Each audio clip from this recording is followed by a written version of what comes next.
Teacher talking sports, what it does, what it do, how we live. In the wide receiver position has been one that has exploded, especially if passing numbers have gone up in, you know, 2000s, late 1990s. I mean, where guys like Torrey Holt aren't even in the Hall of Fame yet. But anyhow, Reggie Wayne too. But in this video, we're going to take a look at who I believe are the top 10 wide receiver duos currently in the NFL heading into the 2025 season. Let's start with my 10 through 6. So the Seahawks, Jackson Smith and Jigba, coming off his career best season. I believe he's played 3 years in the league, still relatively young. And Cooper Kupp, no, we're not going to ever see the Cooper Kupp again that won the wide receiver triple crown not too long ago, but still can be a productive wide receiver too, for sure. Number 9, and this is the only rookie I'm including, but the Jacksonville Jaguars. This is, I believe, the youngest wide receiver duo I have on here. Brian Thomas Jr. What a rookie season it was for him. And of course, Travis Hunter. Now, will he be a full-time wide receiver? That seems to be the position he's going to play more. How much defense will he play as well? But, definitely a guy that well-deserved Heisman Trophy winner, second overall pick. Expect him to do damage. 8th, and I really didn't know what to do with the Dolphins because arguably they could be top 5. If you go by last year, are they even top 10? So I'm putting them somewhere in the middle. I expect Tyreek Hill to do something in between what he did last season and 2023 when he was on pace to break records at some points in the year. Jalen Waddle, also another guy looking to bounce back after a somewhat down 2024. The Dallas Cowboys I have at 7th. Will George Pickens have his head on straight the entire year? We know the Steelers honestly couldn't wait to get rid of him, despite being a pretty productive wide receiver. CeeDee Lamb, maybe in the top 5 wide receivers in the game, but Pickens is a better wide receiver too than what they've gotten from Brandon Cooks, previously Michael Gallup as well. 6th, I got the Detroit Lions, Amon-Ra St. Brown, just a reception machine.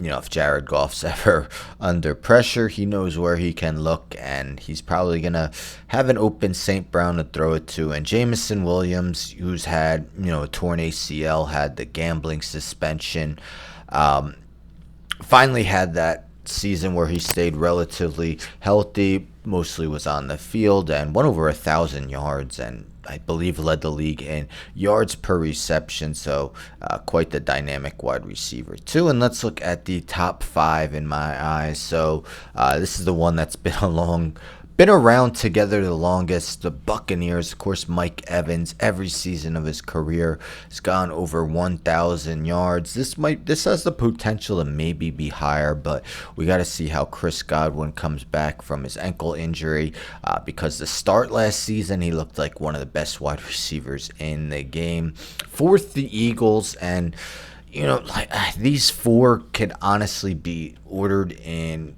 any order. The Eagles, if you look at the numbers, they're probably not the 4th best, but keep in mind the Eagles are such a run-heavy team, especially with Saquon Barkley, the tush push. Jalen Hurts is going to get a lot of rushing touchdowns, but A.J. Brown, definitely one of the by routes run, he's one of the top receivers in the game for sure. And Devonta Smith, pretty much catches everything his way. The Minnesota Vikings, Justin Jefferson, is he the best receiver? Is he the second best? Probably can't put him any lower than that. And they're a team that could maybe be higher, but the reason I didn't maybe put them higher is because Jordan Addison is expected to be suspended, maybe 3 games, but he does have 19 touchdown receptions in his first 2 seasons. The Rams, Puka Nacua led the league in yards per route last season.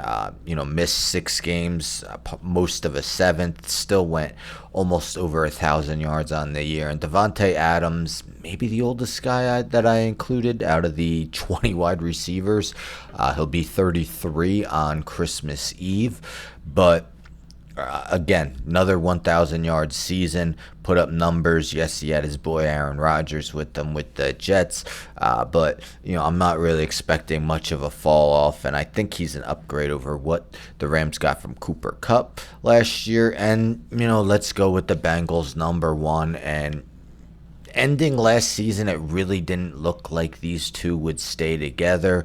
It was going to be interesting to see if T. Higgins signed with another team, how he could do in that #1 wide receiver role. But he remains, and like I said, Justin Jefferson, #1, #2 best receiver. Likewise for Jamar Chase, whatever order you want to put them in. T. Higgins is due to does miss a couple games each year, but I'm still going to put them #1. But again, the top 4 is ever so close, and I could understand if you were to put 2 to 4. The teams I had 2 to 4 #1 as well. But let me know in the comments, did I not include someone who you think should be on? I could see someone like the Commanders with Scary Terry and Deebo Samuel, although I don't think Deebo Samuel hasn't quite lived up to, what was that, 2021 when he was a first-team All-Pro. He's regressed a bit. Yes, he's still that yards after catch machine, but they're an honorable mention. The Chiefs, Rashee Rice, Xavier Worthy, except Rashee Rice is probably going to get suspended as well. Otherwise, I'm a Giants fan. Malik Neighbors, awesome, but whether you consider Rondell Robinson or Darius Slayton their second receiver, not quite the level of all the other guys I've mentioned in this video. Falcons, maybe Drake London and Darnell Mooney. The Bears with DJ Moore, Rome Odunze, and they did draft Luther Burden as well. But yeah, let me know if any team I didn't include would have made your top 10 and how you would change the order. Anyhow, don't forget to subscribe. Tell a friend, tell a friend, tell a friend to subscribe. Like the video, share the video, hit the bell for notifications. I'm out.